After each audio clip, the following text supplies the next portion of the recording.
Hello hi ಎಲ್ಲರಿಗೂ ನಮಸ್ಕಾರ. ನಾವಿವತ್ತು ಇಬ್ಬರು ರೆಡಿಯಾಗಿ ಎಲ್ಲಿಗೆ ಹೋಗ್ತಾ ಇದ್ದೀವಿ ಅಂತ ನೋಡ್ತಿದ್ದೀರಲ್ವಾ. ಬನ್ನಿ, ನಾವಿವತ್ತು ಎಲ್ಲಿಗೆ ಬಂದಿದ್ದೀವಿ ಅಂತಂದರೆ ನಮ್ಮ ಬೆಣ್ಣೆನಗರಿ ದಾವಣಗೆರೆಗೆ ಬಂದಿದ್ದೀವಿ. ಸೊ ಏನಕ್ಕೆ ಬಂದಿದ್ದೀವಪ್ಪ ಅಂತಂದರೆ ಸ್ವಲ್ಪ ಹಾಸ್ಪಿಟ್ಲಿಗೆ ಹೋಗೋದಿತ್ತು. ಸೊ ಅದಕ್ಕೋಸ್ಕರ ಬಂದಿದ್ವಿ.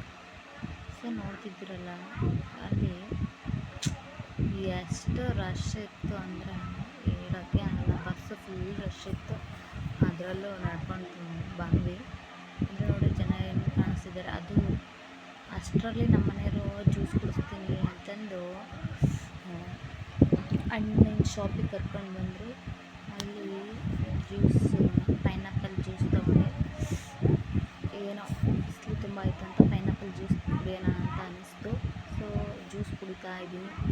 ಬನ್ನಿ ಎಲ್ಲರೂ ಜ್ಯೂಸ್ ಕುಡಿಯೋಣ.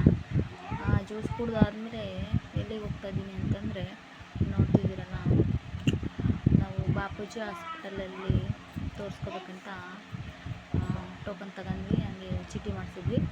ಹೋದ್ವಿ, ತೋರಿಸ್ಕೊಂಡ್ಬಿಟ್ಟು ಬಂದ್ವಿ. ತಲೆ ತುಂಬ ನೋಯ್ತಾ ಇತ್ತು ಅಂತ ಒಂದು ಸ್ಟ್ರಾಂಗ್ ಟೀ ಕುಡಿಯೋಣ ಅಂತ ಹೇಳಿದ್ರು ನಮ್ಮ ಮನೆಯವರು. ಹಾಗಾಗಿ ಒಂದು ಸ್ಟ್ರಾಂಗ್ ಟೀ ಕುಡಿಯೋಕ್ಕೆ ಹೋದ್ವಿ. ಟೀ ಏನೋ ಚೆನ್ನಾಗೇ ಇತ್ತು.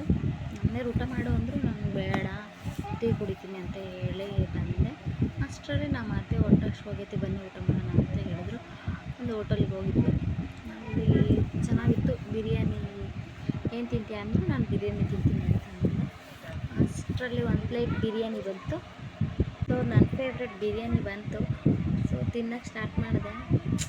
ಅಲ್ಟಿಮೇಟಾಗಿತ್ತು ಬಿರಿಯಾನಿ, ಮಾತ್ರ ಸೂಪರಾಗಿತ್ತು. ಇದು ಸೆಕೆಂಡ್ ಟೈಮ್ ನಾನು ಬಂದಿರೋದು ದಾವಣಗೆರೆಯಲ್ಲಿ. ಬಿರಿಯಾನಿ ಮಾತ್ರ ನನಗಂದರೆ ತುಂಬ ಫೇವ್ರೆಟ್ ಫುಡ್ ಅಂದರೆ ಬಿರಿಯಾನಿ. ನಮ್ಮನೆಯವ್ರು ತಿನ್ಸಕ್ಕೆ ಬಂದರು. ಅಷ್ಟರಲ್ಲಿ ನಾನು ಬೇಡ, ಜನ ಇದ್ದಾರೆ ಅಂತ ಹೇಳಿಬಿಟ್ಟು ಊಟನೂ ಬೇಡ ಬೇಡ ಬೇಡ ಅಂತ ಇದು ಮಾಡಿದೆ. ಸುಮ್ಮನೆ ಅಂತಂದು ಅಷ್ಟರಲ್ಲಿ ಊಟ ಮಾಡಬಾರ್ದು ಅಂತ ಹೇಳಿಬಿಟ್ಟು ಊಟ ಮಾಡಿದ್ವಿ. ಚೆನ್ನಾಗಿ ತಿಂದ್ವಿ. ನಾನು ನಮ್ಮ ಮನೆಯವರು ನಮ್ಮ ಅತ್ತೆನ ಕರ್ಕೊಂಡು ಹೋಗಿದ್ವಿ. ಹಂಗೆ ಹಾಸ್ಪಿಟ್ಲಿಗೆ ತೋರಿಸ್ಕೊಳೋದಿತ್ತು ಅಂತ. ಸೊ ಮೂವರು ಬಂದು ಊಟ ಎಲ್ಲ ಮುಗಿಸ್ಕೊಂಡು ಚೆನ್ನಾಗಿತ್ತು. ಏನು ಮಾಡೋದು, ಊಟ ಎಲ್ಲ ಮುಗೀತು. ಅಷ್ಟರಲ್ಲಿ ಬಸ್ ಸ್ಟ್ಯಾಂಡಿಗೆ ಹೋಗೋಣ ಬಾ ಅಂತಂದು ಕರ್ಕೊಂಡು ಹೋಗಿದ್ರು. ಅಲ್ಲಿ ನಾನು ನಮ್ಮ ಮನೆಯವರು ಕೂತ್ಕೊಂಡು ಹಂಗೆ ನೋಡ್ತಾ ಇದ್ವಿ. ಹಂಗೆ ಒಂದು ರೀಲ್ಸ್ ಮಾಡೋಣ ಅಂತ ಅನ್ನಿಸ್ತು. ಸೊ ಹಾಗೆ ಒಂದು ರೀಲ್ಸ್ ಮಾಡಿದ್ವಿ. ನಮ್ಮ ಜೋಡಿ ಹೇಗಿದೆ ಅಂತ ಕಮೆಂಟ್ ಮಾಡಿ ಪ್ಲೀಸ್. ನಿಮ್ಮ ಆಶೀರ್ವಾದ ನಮಗೆ ಯಾವಾಗಲೂ ಇರಬೇಕು ಅನ್ನೋದು ನನ್ನ ಆಸೆ.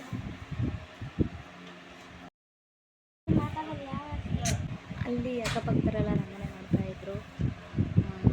ಇವರೇನಪ್ಪ ಈ ಥರ ರೀಲ್ಸ್ ಮಾಡ್ತಿದ್ದಾರೆ ಅಂತ. ಯಾರು ಏನೇ ಅಂತಂದರು, ಯಾರಿಗೇನಾದರೂ ಆಗೋದು ಅಂತ ಪ್ರಾಬ್ಲಮ್ ಏನಿಲ್ಲ.